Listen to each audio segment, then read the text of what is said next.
check the mic and make sure it sound right, boys.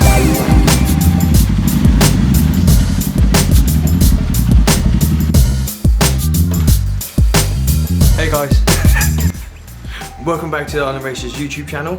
Today we're going to be doing a review on my YSS Shocks.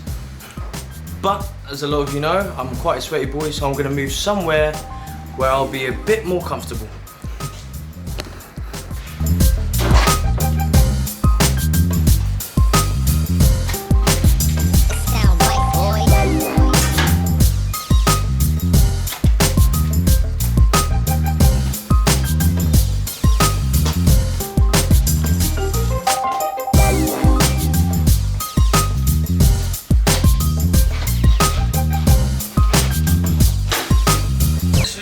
Effort than I thought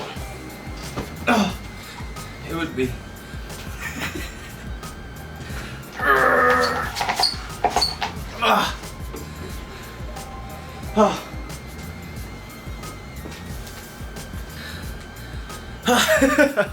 Alrighty then, so now that I'm all cooled down, I can actually talk about the shocks.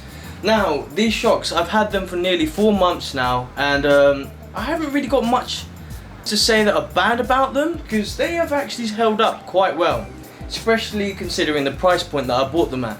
You can normally find them on like Lazada or Shopee for around 2.5 to 3k, so you're not really going to be breaking the bank on a set of shocks, and they're really quite resilient. And when I say resilient, you saw me when I came in to the garage, I was bouncing up and down, and I do that often. When I go over speed bumps, that's what I do. I barely even slow down, and these shocks will actually absorb the majority of it without it kicking you off the bike.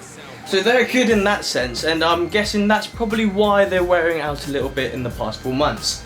But anyway, if you were going to get some for your TMX Supremo, just know that if you get a 320mm sized YSS shock absorber, you're probably going to only have one person sitting on it at a time.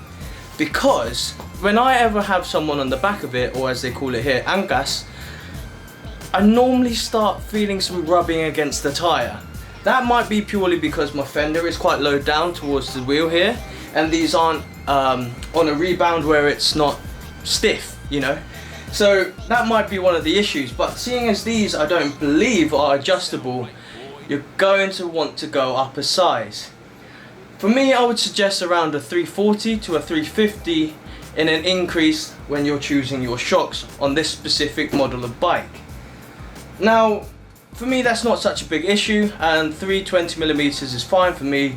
However, I don't normally have anyone on the back of my bike. I like riding on my own, and I don't like risking their lives with me in control. So I prefer to do it on my own. So if you're like me and you like riding on your own, well, on a bike on your own, then I highly suggest getting these ones at this size. You won't go wrong. But if you do consider having a person on the back of it, get a 340mm or a 350 if they have that. Now, in the overall looks of the shocks, they are quite sexy and sleek in my opinion. Just purely because I love everything to be blacked out. And these come in a matte black finish. And you can also get them in different colorways. So you can have them in white, gold, I even saw them in silver before. And they're all around the same price, again on Lazada or Shopee. The one that I have, I will give you a little link to that in the description. I don't have anything to do with them, but since they are a reputable shop that I found, seeing the reviews and everything that goes along with it, I don't mind sending some traffic their way if you want to get some YSS shocks. Also, the shop that I got it from seems to have a reputation of being legit. Right, that's what I got from the reviews and people saying it's legit. And from what I can see, there's no reason for it not to be legit, because they've been holding up pretty well. So yeah, that's pretty much all I really have to say about these shocks. I just kind of want to talk about my shocks because they're quite new to me, and they're probably the newest thing on my bike, so I wanted to show them off a little bit. I hope this has helped you a little bit. If not, then I don't know. I'm sorry for wasting your time, I guess.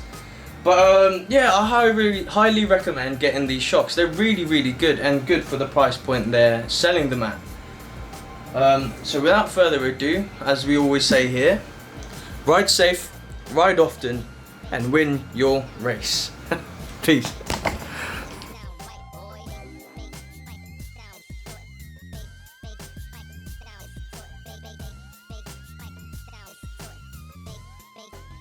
It sound right, boy.